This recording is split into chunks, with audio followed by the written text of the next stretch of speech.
শুভ সন্ধ্যা, শুভ সংবাদ পরীক্ষা প্রস্তুতি ইউটিউব চ্যানেলে তোমাদের সকলকে আরেকবার সুস্বাগতম। শুভ সংবাদের মধ্যেও ইউআর ক্যাটাগরির জন্য, যারা আনরিজার্ভ ক্যাটাগরি, জেনারেল ক্যাটাগরি, তাদের জন্য খুব দুঃসংবাদ। অর্থাৎ সত্যি এই ডব্লিউপিএসআই এর যে রেজাল্ট আউট হলো, এখান থেকে বোঝা যাচ্ছে যে জেনারেল ক্যাটাগরির, মানে কি বলবো, যে জেনারেল ক্যাটাগরি হয়ে জন্মানো হচ্ছে বিশাল একটা পাপ। তো দেখো যে ডব্লিউপিএসআই প্রিলিমিনারি রেজাল্ট আউট হয়ে গেছে, যেখানে কাট অফ আকাশ ছোঁয়া গেছে রিজার্ভ ক্যাটাগরির।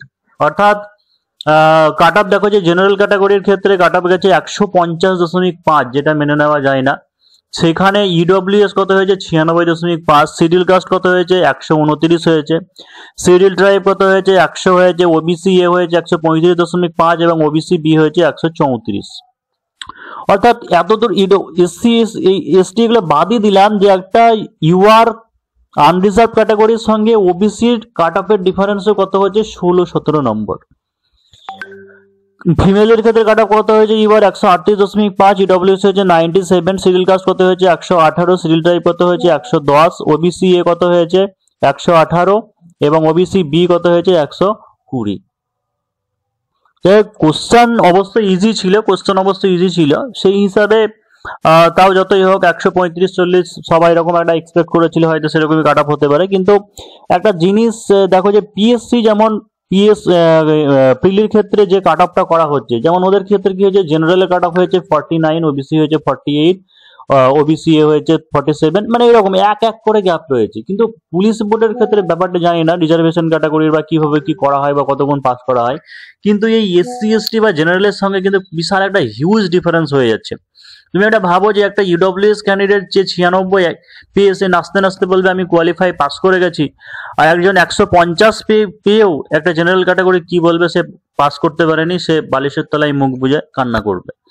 তো এই রিজার্ভেশন সত্যি এই ব্যাপারটা নিয়ে খুবই খারাপ লাগছে, মানে কষ্ট লাগছে, বিশেষ করে জেনারেলদের জন্য, মানে যারা খুব কাছাকাছি এসেও, যেমন দু একজন ক্যান্ডিডেট আমাকে ফোন করেছিল, বললো মানে তারা একদম কান্নাতে ভেঙে পড়েছে। সত্যি এটা একটা হচ্ছে আনপ্রেডিক্টেবল, মানে এটা মানে আনবিলিভেবল, যে অবিশ্বাস্য একটা ব্যাপার যে জেনারেলদের জন্য। তো যাই হোক, আর কি করা যাবে। দেখো যে মার্টের নোটিফিকেশন তো অলরেডি তোমাদেরকে দিয়েই দিয়েছিল, তাও আর একবার এখানে বলে দিয়েছে রেজাল্টের ব্যাপার বা কবে থেকে অ্যাডমিট কার্ড পাওয়া যাবে সেই ব্যাপারটা নিয়ে বলে দিই। তার আগে বলে দিই যে নতুন যে ব্যাচ পরীক্ষা প্রস্তুতিতে সেটা 10 তারিখ থেকে শুরু হবে। যারা পিএমটি পিইটি তেও যাদের চিন্তা নেই, তাদের জন্য নতুন ব্যাচ সেটা হচ্ছে 10 তারিখ থেকে, আগামী 10ই নভেম্বর থেকে স্টার্ট হবে। 7797427474 এই যে হোয়াটসঅ্যাপ নাম্বার আছে, এখানে তোমরা কন্ট্যাক্ট করে নিতে পারো, ডিটেলস সেখানে জেনে যাবে। তো রিক্রুটমেন্ট টু দ্য কি নোটিশে কি বলা আছে চলো দেখে নিই। যে পিএমটির পিএটির ব্যাপারে নোটিশ কি বলা আছে, the result of preliminary examination for recruitment to the post of sub inspector unarmed and armed branch in West Bengal police 2024 has been announced and uploaded. এই ওয়েবসাইটে দিয়ে দেওয়া হয়েছে। অ্যাপ্লিকেশন সিরিয়াল নাম্বার এবং ডেট অফ বার্থে দেখা যাবে। The short listed candidates will have to appear at the physical measurement test. PMT এবং যে পিইটি হবে সেটা হচ্ছে 17ই নভেম্বর থেকে শুরু হবে, যেটা আগে নোটিফিকেশনে বলে দেওয়া হয়েছিল। The admit cards for PMT and PET এই ডব্লিউবিপিআরবি এইখান থেকে তোমরা আপলোড করতে পারবে। আর যেটা হচ্ছে পাওয়া যাবে সেটা হচ্ছে 10 তারিখ থেকে, অর্থাৎ 10ই নভেম্বর থেকে তোমরা অ্যাডমিট কার্ডটা ডাউনলোড করে নিতে পারবে। আর কত গুণকে কোয়ালিফাই করানো হয়েছে যেটা দেখো শিওর নয়, তবে 17 থেকে 20 হয়তো মাঠ হওয়ার সম্ভাবনা রয়েছে। তার মধ্যে একদিনকে ছুটির দিন থাকতে পারে, তাহলে 3 দিনকেই হয়তো মাঠ হচ্ছে।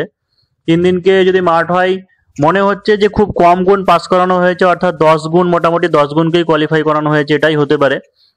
এবার এখানে একটা জিনিস বলে রাখি, যে হয়তো অনেকে বলবে যে কেপিএসআই এর ক্ষেত্রে কেন 25 গুণ আর ডব্লিউবিপিএসআই এর ক্ষেত্রে কেন 10 গুণ বা 12 গুণ এরকম কেন কোয়ালিফাই করানো হবে।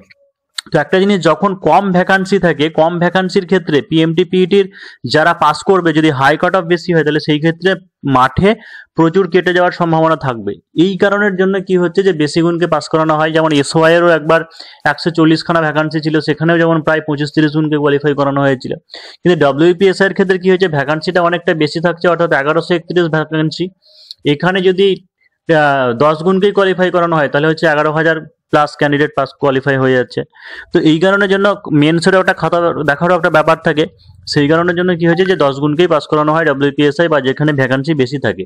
আর কেপিএসআই কোশ্চেন লিগের একটা ব্যাপার ছিল, সেটাও একটা কারণ হতে পারে। বা হয়তো যেখানে একদমই অল্প ভ্যাকান্সি ছিল, এর আগেবার যেমন কম গুণকে পাস করিয়ে কি হয়েছিল যে আসল মেন্সে সেরকম যোগ্য ক্যান্ডিডেট পাওয়াই যায়নি, সেটা একটা কারণ হতে পারে।